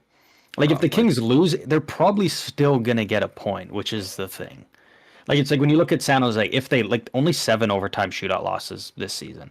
So if the Sharks are gonna lose, they're gonna lose in regulation. You look at LA, if they lose, they're probably gonna lose in overtime. They're probably gonna at least walk away with a point. And yeah. The thing is the LA Kings do hold their fate in their hands. Like if they win out, doesn't matter what any team does. If they win 4 of their final 5, Nashville's got to get 9 out of 10 points in their final 5. Yeah. That's another thing. That's why I think I'm a little bit lower on them making it, because I think there's a very good chance the Preds nut up or shut up and they make it in. I think so the you're saying Preds Nashville are the main team wins out basically, or wins 4 out of 5. I definitely think they can win 4 out of 5 down the stretch. It's not going to be easy, maybe, because again, like you got the Ducks twice, you've got Utah, you've got Minnesota, you've got the Sharks. The Sharks one is going to be a win because I think what were they saying? Nashville's won their last 14 games against the Sharks. It might actually be 15 after the other night. But like Ducks, Utah, Minnesota, you could maybe win 3 out of those 4. Yeah. Yeah, they've got the best goal scorer in the league since mid-December in Steven Stamkos. He's been hot as a pistol.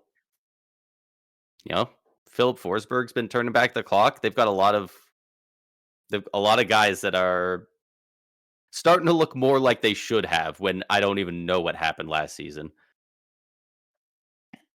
Yeah, I don't know. I just believe in them more as a team than the Kings, but yeah, it's a total toss-up. It's going to come down to just what happens. I believe in Nashville more than I believe in the Kings, but the schedule. But it's the way that things have gone for the Kings all season. It's like it's probably going to keep going the same way for them for 5 more games. Yeah, it's kind of my view on it. I really hope Vancouver bands together and looks at that and is like, all right, we know we're eliminated. We know we're the worst. Fine, whatever. But not our fault. The GM sewered it, and we're all here now anyway. Mm-hmm. You know what? Let's band together and steal these 4 points from these fuck-ass Kings, and let's give them a reason to be like, oh, damn, I hope these guys don't get as good as they might. Like, let's make them hope our rebuild never ends. Like, yeah. Get just a little bit of that fuck you in there. In the East, Penguins have pretty much clinched a playoff spot at this point now. They're 7 points up over the Islanders, so I think the Penguins have kind of won their way into the playoffs. I think they need one more point to clinch. Yeah. Boston, I think an OTL would do pretty safe, it feels like, in that wild card 1 spot at this point. Philly, huge overtime winner from Porter Martone, has punched them up into 3rd in the Metro, 1 point up on the Islanders, 2 points up on the Blue Jackets.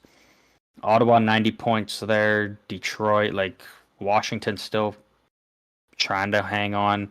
That's a couple good battles in it over there too. Primarily for 2nd in the Metro or 3rd in the Metro, sorry, and 2nd wild card spot. Because again, Boston's pretty safe. No, yeah, it's going to come right down to it, and it's so unpredictable. The East feels so unpredictable. Like, we've been looking at this constantly for the past month, and it keeps changing. And every time I think I know what's going to happen, it turns out no, I have no freaking clue.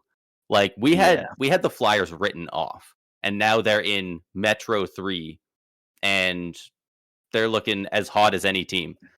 We thought Columbus was going to be a lock the way that they were playing under bonus, but they were like 15-2 under bonus all of a sudden, and then 6 losses in a row. That's going to sink you. Like, but that's crazy. The that Islanders 4 losses in a row. And all of a sudden any one of these teams could turn around, win their last 5 games and be in. And they're in. Like, it wouldn't be too crazy is that Columbus this late in the season, like from game 71 to 77, you lose 6 in a row. You're only 2 points out of a playoff spot still, though.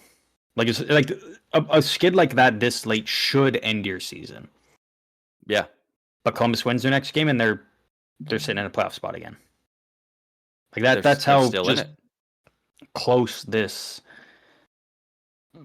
battle is between so many teams here now. Like New Jersey, I think we're good saying they're out there. They are 7 points back with only Yeah. 5 games left. So even if you win and get 10 points, I doubt every other team is going to lose 4 out of 5.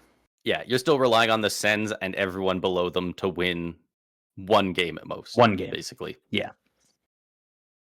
And have none go to OT, which won't happen. Like, plenty are going to OT.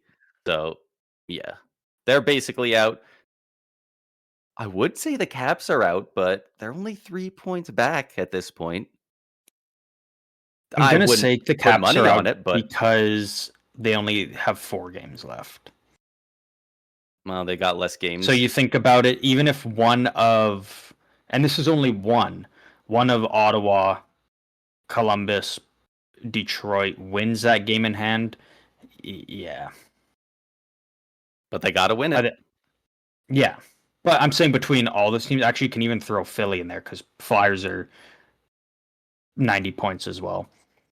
To assume that all 4 of those teams lose that game in hand, it's possible, but actually, it's very possible the way these teams are playing. Dude, it's so fun definitely that not it's out coming of it, down though. to it. But yeah, who? Because we're really what?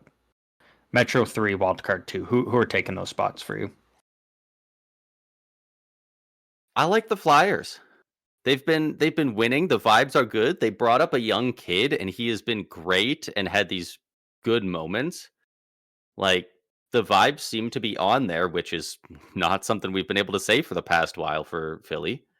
And then you're looking at wild cards 1 and 2. I think the Bruins they're at 95 points. I think at that point, like, yeah, they win basically one more game, and that I don't think guarantees it, but I think it's pretty close. Mm-hmm. Who gets wild card 2? Probably the Sens. I think it feels most likely that it's the Sens. Have you ever seen that one photo? I think it's like of Lizzo, and it's like she doesn't have like a shirt on, and it's like empowering and like beautiful. But then it's like the guy, and it's just like fat, gross, just like shit talking him. That's kind of where we're at with the LA Kings and Philadelphia Flyers. Because the Flyers have had what? They have 15 overtime shootout wins, 12 overtime. So they've had 27 games go to overtime or shootout as well. Yeah. We talk about the Kings like they're this monster and whatnot, but then the Flyers, people are like, they're such a fun, good team. Like, we love it. And it's like, the Flyers are kind of the Kings of the East. The only difference is they're just a little bit better at winning those overtime shootout games. I mean, yeah, sure. But you just said it there, didn't you? They're a better team at winning hockey games. Barely. I don't think it's barely. On the season, the Flyers have 39 wins. And on the season, the LA Kings have 32. Seven wins is a decent amount.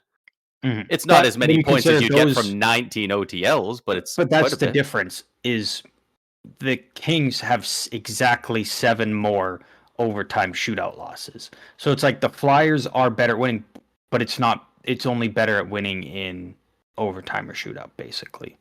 Right. Is kind of my thing for the most part. But again, I do think the Flyers do finish 3rd in the Metro. I think they've heated up at the right time while everybody else has kind of cooled off. 2nd wildcard spot, a little bit tough for them because some teams got a game in hand. I'm actually going to go with the Islanders. I think they're going to get that new coach rub from Peter DeBoer. Coach boost. Only 4 games left. They could easily just win 4 straight with a new head coach. They play the Leafs, the Sens, the Canadiens, and then the Hurricanes. Them versus the Sens is must-watch game. Because they're the 2 most likely to be in that spot, I think. And The Islanders, they have to fight for it because, very similar to what you were saying about the West, it's kind of out of their hands. Like, the Sens are 1 point ahead, and they have a game in hand on the Islanders. Yeah. So if the Sens win out, there's nothing the teams below them can do. If Yeah. they mostly win out, that means you have a chance, but now you have to win everything to beat them. So Yeah, that and it's whoever wins that game is, in the unless driver's somebody else seat. jumps both of them, whoever wins that game is going to get it. And that's the thing, right? Because I do feel bad for Ottawa because, like, very good team. I really do like Ottawa, and I feel bad that the team has been so good. It's just been the goaltending, and the players deserve to be in the playoffs. But I kind of don't want to see them make it just because the goaltending is not magically going to turn around come playoff time for them. And that's what it comes down to. I don't know. I don't see a world in which it does. I would agree Linus for a lot of Ullmark teams that has have quit bad on the team. goaltending, but But they Linus have Ullmark Linus has Ullmark. quit on the team. He's quit on the team though. Why I would don't he think give a he's shit quit on about a the team. playoff game if he doesn't give a shit about what was kind of like a must-win primetime game for them to stay in the fight? And he said, "No, I'm good. I'll sit this one out." Maybe he thought he had a better chance at winning the Florida game. Yeah, and then he goes out there and lets in 5 in the first period. Yeah, that's not great. But if I had to guess, he doesn't plan on doing that, I don't think Like- it was a matter of he thought he had a better chance against Florida. I think it was just he didn't want to play in that game. And but don't you want your starting goal to be like, I want the tougher matchup? 100% you do. We already talked about that. Like, of course you'd much rather that, but like, this is a guy who is very open. There's the whole long video that he did with whoever about Mhm. his mental health struggles. He spent a month or so out of the lineup dealing with all of that. Like, on Yeah. top of the goaltending just being a very psychological and mental position, like, Mhm. I want to give him a bit of leeway. Like, it's not like he's saying out loud, like, I don't like this team. I don't want to goalie here. Like, he didn't make a big thing about it. His coach let it slip that he was like, I'd rather not play. Frankly, his coach did him dirty. What a good coach would have done is say, we made our decision internally, or you know what? Maybe he's day to day or something. Make something up. Say, backups in this game. Don't worry, Ullmark will be here next game. I don't think the coach needed to tell people why. Like that Yeah, but feels it's like one of also those a coach Toronto that's media being like, style. I'm not gonna. Throw him under the bus. Yeah, but it's also one of those things of like the coach also sitting there like, I'm not gonna get fired because my goalie doesn't want to play. Like if he came out and said, we decided it was better to go with James Reimer, it's like, fuck. Well, so that's what you tell the media, but you don't tell your direct boss that. Like, internally, they would know, but like, to say it I out guess. loud to the media is, I just don't love that. It doesn't feel like he has his guys back the way a lot of good coaches tend to. But I'm not going to count him out because he's probably Linus gonna come Ullmark. out either. He's a great goalie. Either way. He hasn't been great this year, but we know it's in there. See, like if I'm Otto and you make the playoffs, I think you roll with James Reimer. I think you give Ullmark a game 1. I don't think you need to do the 2 or 3 game trial. I think you play it game by game for the entire first round. Ullmark first game. Do you like what you see? If you want it, you can have the next game. This is exactly why I'm saying right I to don't want Ottawa in the playoffs. Right. Is kind of my whole thing is like the goaltending has been so bad, and I don't think it's going to improve come playoff time. I don't see a world in which Linus Ullmark And that's fair. There's not a reason to really believe it other than the past. Yeah. This year they haven't been good. So that's why I'd love the Islanders because Sorokin, good goalie, and I think it'd just be fun to see this team and Matthew Schaefer in the playoffs. Are they going to go far? No, but I'd like to see the Blue Jackets getting there. Yeah. Jet Greaves has been very good. See Zach Werenski in the playoffs. Finally see some of those other guys get in there. Yeah. Their goaltending's been really holding them back, and only 5 games left for them. I guess we'll have to see, because 5 games, that is very much an amount of time that your goalies can play good, get you in, or 3 games in a row with a sub 870 save percentage, and you're done. Yeah. Like, it's really gonna come down a lot to their goaltending. You can limit shot chances all you want, but sometimes a goalie lets in 3 on the first 3, and defensemen are sitting there like, "What the fuck do I do?" Yeah, it's tough to come back from that at that point in the game. Yeah. But we'll see. There's still a lot of big games to be played, a lot of games between these teams that are battling for playoff spots, and maybe we'll have a better idea as soon as Friday's episode. Is again, every game that happens has big implications, so we'll keep an eye on with all that. We're at the end of the episode here.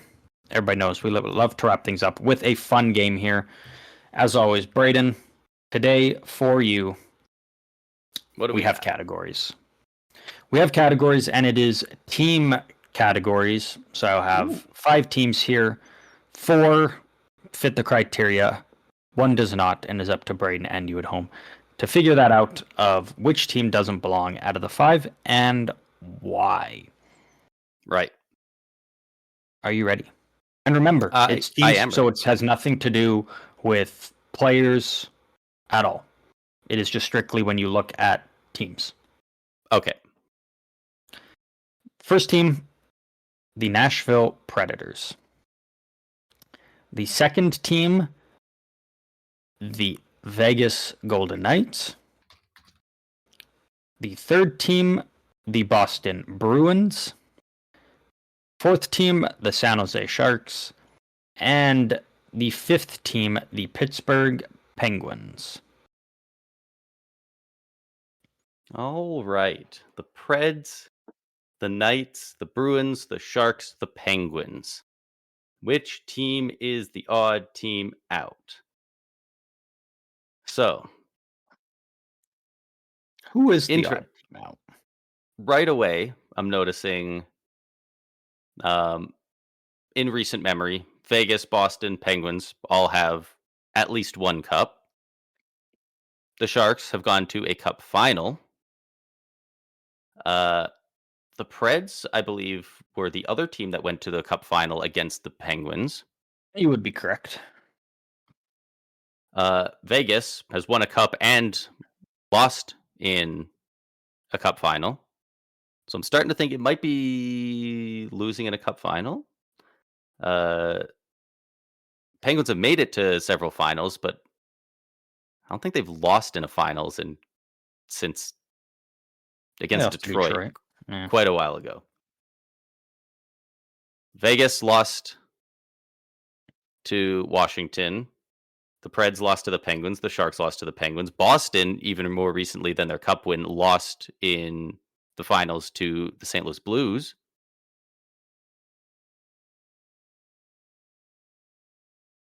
So that's the thing. Is it because obviously the Penguins have lost in the finals, just not as recently. So is that just to throw me off? Is that a bit of a red herring, or is the category teams that have done that in the last 10 years? Remember, there is always a free hint available if you ever need it. Like, I feel pretty good about that, but it also feels like a bit weird to have that 10-year limit on it. I think it fits in the 10-year limit. It might be 11 years for Nashville. No, yeah, actually, if it would. I'm going to take Sharks it. I'm going lost to in take the 2016. The hint is you only have to think within the last 2 years. Oh, okay. So clearly not what I was driving Yeah. at. In the last 2 years. The Geez, what have 4 of these 5 teams done in the last 2 years? Is Vegas has less draft picks. Like, I don't know. The Sharks being in there is tough because are they obviously the odd one out because they're so much at the bottom compared to these other teams? Or is there something that they fit in with that another team doesn't, right? Mm-hmm. Yeah, it's really just Uh, which team, when you think about over the last two seasons here, what team stands out that doesn't belong? Or I guess on the flip side, what have 4 teams done that one hasn't? one hasn't. Hmm. I'm trying to think of a bit more specific stuff. You said it wouldn't be players, so I guess it's not like Yeah, it's got nothing to acquiring do types of. with. It's Yeah, not it's like got nothing to do with acquired a players. certain type of player. Yeah, no. Okay, I thought it might be 4 of those teams have in the last 2 years like traded for a former captain or something. Nope. Just something as simple as the team. The team. The team as The a team whole. itself. Yeah. In the past 2 years, Vegas. I don't know. Nah, like none of them have won their division. Maybe Vegas once. I don't think have any of them been at the bottom of their division. I guess the Sharks. The Sharks would have obviously. The Bruins last year. The one year they missed the playoffs. I think they were the They bottom did of their finish division. bottom of yeah, they did finish bottom of Atlantic last season. There's no way Vegas has. The Preds might have. Oh, the Blackhawks were pretty bad though, and I don't think the Penguins were down there, but I don't think ended up that low somehow. I'll give you 1 more minute here. That's fair. That's fair. There should be a time on it for sure. Obviously, 2 are in the East and 3 are in the West.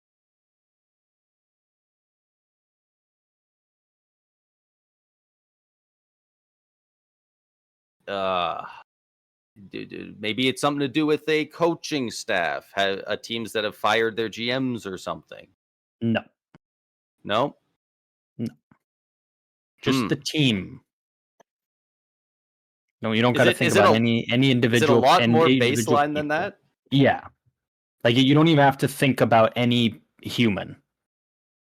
Okay. It's just the team.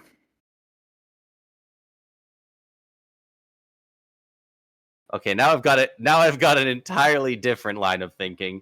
Completely different. Now I'm thinking more along the lines of 4 of these teams use a yellow or gold in their logo. The Sharks don't.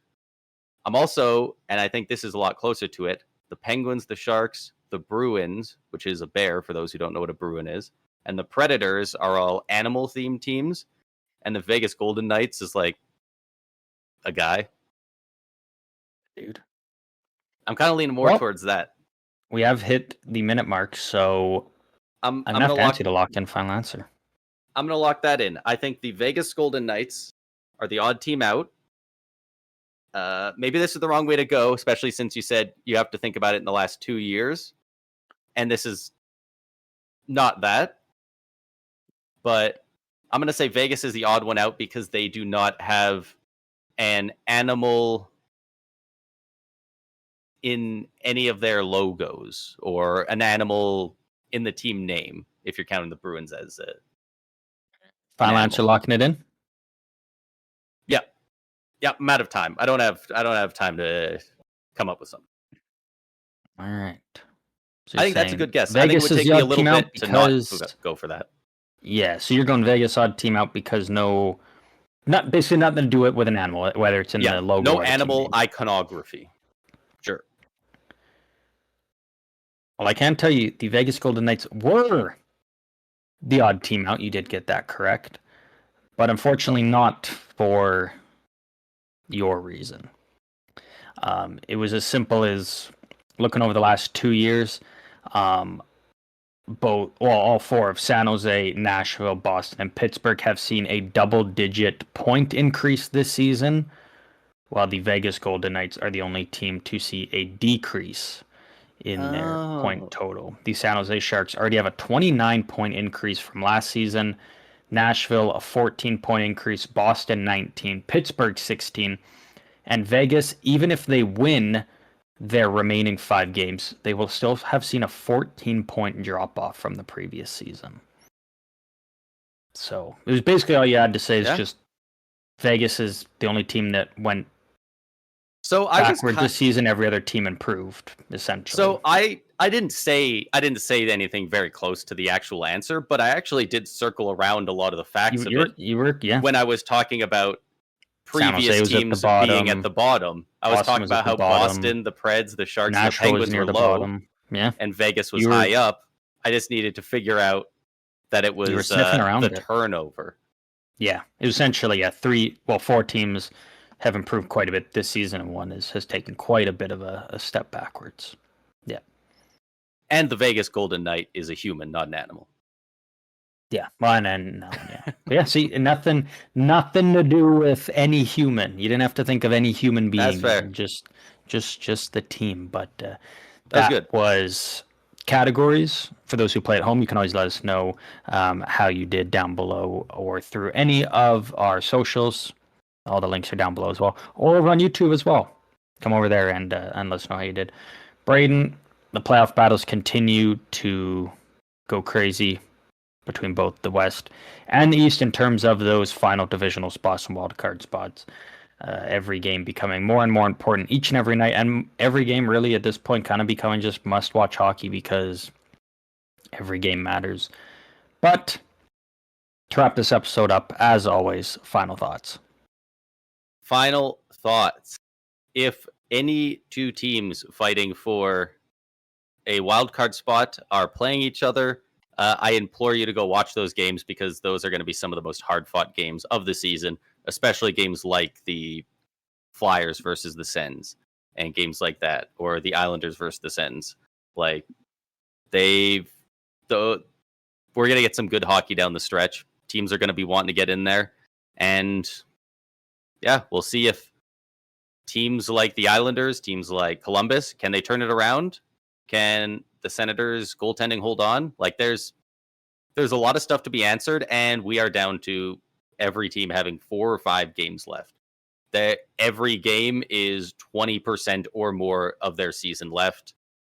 They matter immensely. So if you have a free evening any of the next 7 days, check if there's a hockey game on. It's going to be a good one. I'm right there with you. But that is it for this episode. One final time. We hope you all enjoyed. And as always, we will see all of you wonderful people out on the ice later this week.